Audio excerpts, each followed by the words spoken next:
Exercise 4A question number 4, simplify each of the following expressions. यहाँ पर हमारे पास कुछ एक्सप्रेशंस गिवन है जिसे हमें सिंप्लीफाई करना है। पार्ट ए में हमारे पास है 5x + 22 - 6x - 23। जैसे कि मैंने आपको बताया था कि हमारे पास जो एक्सप्रेशंस होती है उसमें कुछ वेरिएबल्स होते हैं और कुछ कांस्टेंट टर्म होती है। तो यहाँ हमें इस एक्सप्रेशन को सिंप्लीफाई करना है। तो अगर हम यहाँ देखें तो यहाँ हमारे पास 5x है और ये 6x है, यानी दो टर्म हमारे पास वेरिएबल वाली है जिसके दोनों के वेरिएबल सेम है और दो टर्म हमारे पास कांस्टेंट है। तो हम क्या करेंगे, इसको पहले थोड़ा अरेंज कर लेते हैं। हमने लिखा 5x और -6x + 22 और -23, ताकि हम क्या करेंगे, x को x वाले के साथ ऐड और सब्ट्रैक्ट कर सकते हैं और कांस्टेंट को कांस्टेंट के साथ। तो इस एक्सप्रेशन में हमारे पास वेरिएबल क्या है, x है और दो टर्म है उसकी और दो कांस्टेंट टर्म है, तो हमने इसको अरेंज कर लिया। अब हमारे पास जो x वाली टर्म है वो आपस में ऐड और सब्ट्रैक्शन हो सकती है। यहाँ प्लस की साइन है, यहाँ माइनस की, तो प्लस माइनस माइनस 5 में से 6 गया या 6 में से 5 गया तो हमारे पास बचेगा 1x।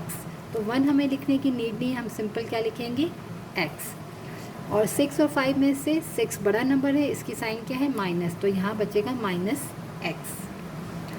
अब ये है प्लस माइनस माइनस, 23 में से हमने 22 को माइनस किया तो हमारे पास बचेगा 1, और 22 और 23 में से 23 बड़ा है, उसकी साइन क्या है, माइनस, तो यहाँ आएगा -1। यहाँ बचा -x, क्योंकि प्लस माइनस माइनस 6 में से 5 किया तो 1 बचा और बड़ा नंबर 6 था तो उसकी हमने साइन लिखी। और यहाँ पर भी +22 -23 प्लस माइनस माइनस 23 में से 22 को माइनस किया तो 1 बचा। -1 इसलिए कि बड़े नंबर की साइन हम लिखते हैं, तो बड़ा नंबर क्या है, माइनस, जो हमारे पास बड़ा नंबर है वो 23 है और इसकी साइन माइनस है, तो हमने यहाँ पर माइनस लिख दिया।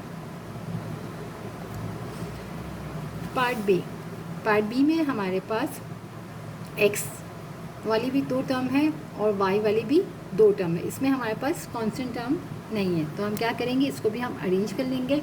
तो सबसे पहले हम x वाली टर्म्स को लिख लेंगे। x हमने लिखा, साथ में हमने +6x लिखा, फिर हम y वाली टर्म लिख लेंगे 3y और 4y। अब हम x वाली को x साथ ऐड कर लेंगे और y वाली टर्म को y के साथ ऐड हो सकते हैं। तो यहाँ पर दोनों की साइन जो है, यहाँ भी प्लस है यहाँ भी प्लस है, तो प्लस प्लस प्लस होता है, 6 और 1 बनेगा हमारा 7x। ये वेरिएबल सेम होते हैं तो उनको आपस में हम ऐड कर सकते हैं। यहाँ पर भी साइन प्लस की, यहाँ पर भी साइन प्लस की, तो प्लस प्लस प्लस 6 और 1, यहाँ पर कोई नंबर नहीं, इसका मतलब 1 है। जैसे कि लास्ट पार्ट में हमने सॉल्व किया था, 1 को हम यहाँ लिखते नहीं हैं, तो यहाँ पर भी कुछ नहीं है, इसका मतलब 1 है, तो 6 और 1 ऐड हुआ तो 7। y वाली भी दो टर्म है, दोनों प्लस है, तो प्लस प्लस प्लस 4 और 3 बनेगा 7, तो +7y। और साइन तो यहाँ दोनों की प्लस आएगी। अगर आप यूँ देखें तो भी बड़ा नंबर है, यहाँ पर भी प्लस है और यहाँ भी, तो दोनों प्लस की साइन थी। पार्ट सी में अगर देखें तो यहाँ पर 6xy है, ये 2yx है, तो यहाँ पहले y है फिर x है, इससे कोई फ़र्क नहीं पड़ता है क्योंकि मल्टीप्लाई में है।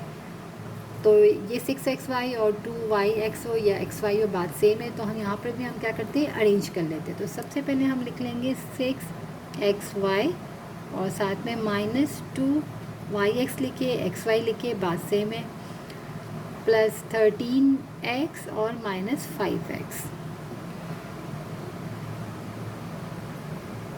अब यहाँ पर ये xy वाली टर्म है 2, यहाँ पर प्लस की साइन है, यहाँ माइनस की, तो प्लस माइनस माइनस 6 में से 2 को माइनस किया तो हमारे पास बचा 4xy।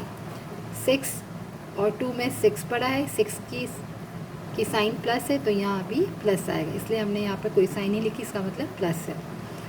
प्लस माइनस माइनस 13 में से अगर हम 5 को माइनस कर दें तो हमारे पास आ जाएगा 8x, और 13 बड़ा है 5 छोटा है, तो यहाँ पर 13 की जो साइन है वो प्लस है, तो यहाँ भी हमने लिखी प्लस आंसर।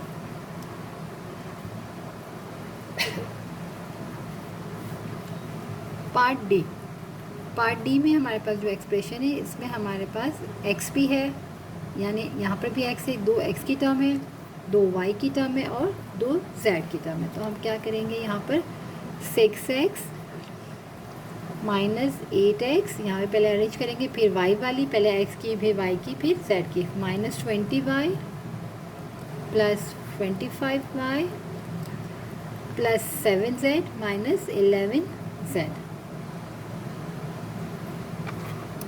अब यहाँ पर ये दोनों x वाले हैं तो आपस में एरो सब्ट्रैक्शन हो सकती है, यहाँ प्लस से यहाँ माइनस है, तो प्लस माइनस माइनस, 8 में से 6 को माइनस किया तो 2x, 8 और 6 में से 8 बड़ा है, 8 की साइन माइनस है तो यहाँ पर माइनस 2x। अब y वाली टर्म कर लेते हैं। y वाली टर्म में हमारे पास यहाँ पर एक माइनस है एक प्लस है, माइनस प्लस माइनस, 25 में से 20 को माइनस किया तो हमारे पास बचा 5y, दोनों में कौन बड़ा है, 25 बड़ा है, इसकी साइन क्या है तो हमने लगाई प्लस।